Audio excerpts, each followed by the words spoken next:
Hello दोस्तों, आज के इस वीडियो में हम बीजगणित जीरो से प्रारंभ करेंगे। बीजगणित का अर्थ है या बीजगणित गणित का एक शाखा है। जैसे अंकगणित में हम लोग अंक से संबंधित संक्रियाएं, अंक से संबंधित गुणा, भाग, जोड़, घटाव इत्यादि पढ़ते हैं। इसी तरह बीजगणित जो है वह गणित की वह शाखा है जिसमें अंक के साथ साथ कुछ सांकेतिक अक्षर का भी प्रयोग किया जाता है। ये सांकेतिक अक्षर जो है, इससे बनने वाली जो संख्याएं हैं, जो उसको हम लोग चर संख्या कहते हैं। चर संख्या या चर संख्या जो है वह ऐसा सांकेतिक अंक है जिसका मान परिवर्तित होते रहता है, इसे हम चर संख्या कहते हैं। ये चर संख्या के रूप में हम बीजगणित में ए, बी, सी, डी, एक्स, वाई इत्यादि सब सांकेतिक अक्षरों का प्रयोग करते हैं। तो इसमें हम स्टार्ट करेंगे कि सांकेतिक अक्षरों का जो अंक है उसकी गणना हम किस प्रकार करते हैं। जैसे उसका जोड़, घटाव, गुणा, भाग क्या है वो किस प्रकार संपादित करते हैं। तो हम पहले यहाँ देखेंगे, इसको कहते हैं चर संख्या, और अचर संख्या होता है जो हम अंक गणित में पढ़ते हैं। जैसे 1, 2, 3 इत्यादि सब संख्याएं हैं, ये अचर संख्या कहलाती है। ये निश्चित रहता है, जैसे ये लिखा हुआ है इसका मान हर प्रश्न में वैसे ही रहता है। लेकिन ये जो चर संख्या होता है इसका मान हर प्रश्न में, हर सवाल में अलग अलग होता है। तो हम इसमें प्रारंभ करेंगे कि इन चर संख्याओं का जोड़ घटाव किस प्रकार होता है। जैसे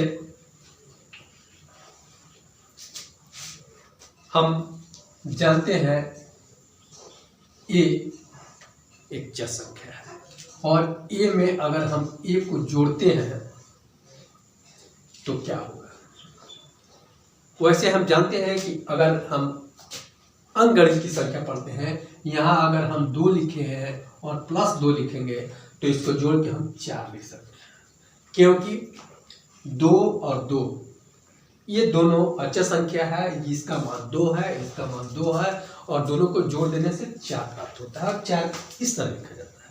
लेकिन यहाँ ए और ए जोड़ना है, तो ए और ए जोड़ के कोई दूसरा संख्या नहीं बनता है। बी नहीं हो जाएगा, सी नहीं होगा, ऐसा कुछ नहीं होगा। इसलिए हम ए और ए को 2 बार जोड़ते हैं, तो हम यहाँ लिखते हैं 2a। इसी प्रकार जैसे मान लीजिए हम यहाँ लिखते हैं a + b।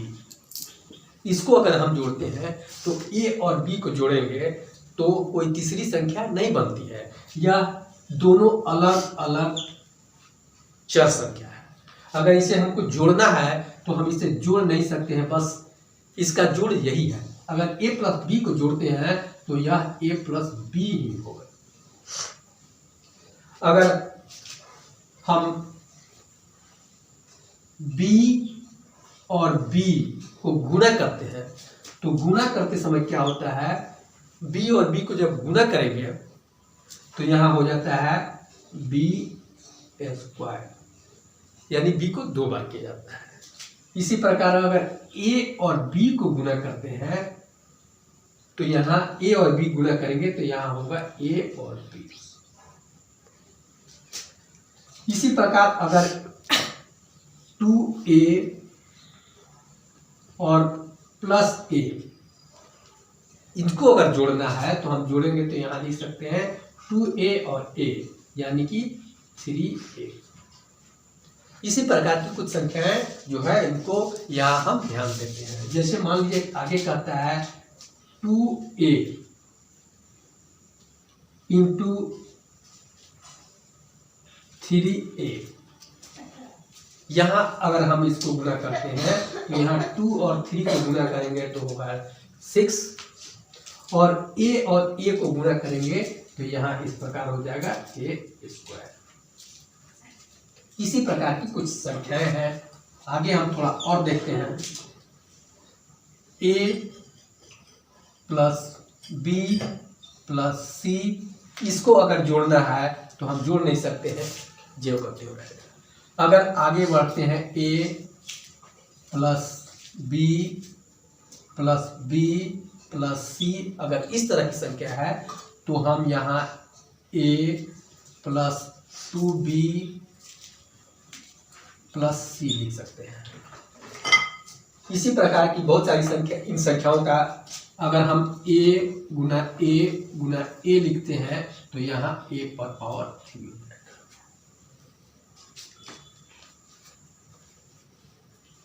3a plus 2b plus a, इस प्रकार की संख्याएं हैं तो हम इनको जोड़कर यहाँ 3a और a यानी सजातीय अंकों को एक साथ मिलाकर हम जोड़ सकते हैं, और इसके साथ कुछ नहीं है तो हम इसको जो कहते हो यहाँ उतार सकते हैं।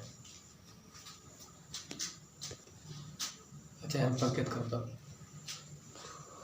यहाँ हम देखते हैं a plus b plus c दिया हुआ है, तो हम जानते हैं कि a b c तीनों अलग अलग चर संख्या है, तो a और b को जोड़ के हम कुछ तीसरा अंक तो नहीं लिख सकते हैं, लेकिन यहाँ हम लिख सकते हैं यहाँ a और b और c को गुना करके यहाँ हम लिख सकते हैं प्लस b c, क्योंकि गुना करके दोनों संख्याओं को लिखा जा सकता है।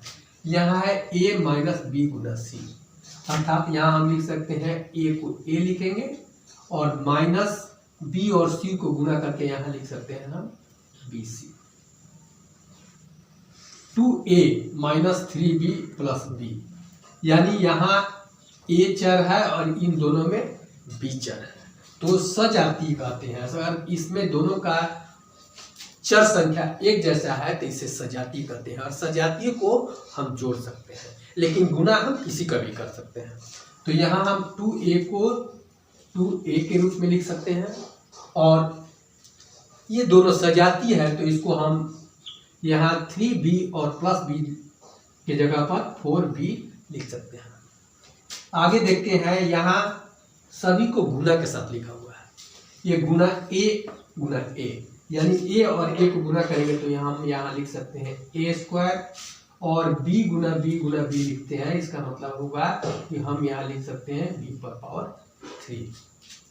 यहाँ a गुना 3 a प्लस 2, तो ये जो है इतना को हम गुना करके यहाँ लिख सकते हैं 3a, लेकिन a और b 2 इस दोनों को हम एक साथ नहीं जोड़ सकते हैं, लेकिन यहाँ ये और a अगर सजाती हो गया है तो यहाँ a गुना 3 यानी 3a, और इसमें प्लस a और प्लस 2, लेकिन अभी हम इसको और एक लाइन बढ़ा सकते हैं, यानी 3a और a को जोड़कर हम यहाँ लिख सकते हैं 4a प्लस 2। इसी प्रकार यहाँ देखते हैं 3a 4a और 3b, तो यहाँ दोनों सजाती है 3a और 4a, तो यहाँ जोड़कर हम 7a, और यहाँ इसको हम उतार देंगे केवल 2a और a में अगर गुना करते हैं तो 2a और a में गुना करते हैं तो हम यहाँ लिख सकते हैं 2 और a गुना करके a। यहाँ 2b और माइनस b दोनों सजाती है तो इसको भी हम 2b में से b घटा देंगे तो यहाँ हम लिखेंगे b। अगर एक और b होता है इसका मतलब है कि एक हम नहीं लिखते हैं, एक छिपा रहता है और हम केवल b लिखते हैं। यहाँ इस प्रश्न में देखते हैं 3a गुना 2b, अगर गुना है तो हम इसको एक साथ गुना कर सकते हैं, 2 और 3 में गुना करेंगे तो यहाँ लिखेंगे 6, और a और b को गुना करके हम जानते हैं a b लिख देते हैं, और प्लस 3c। तो ये वीडियो कैसा लगा, इसके बारे में अगर अगले वीडियो में इसके आगे की जानकारी हम देंगे। तब तक आप इस वीडियो को लाइक करें और चैनल को सब्सक्राइब करें कि अगला वीडियो आपको तुरंत मिल जाए।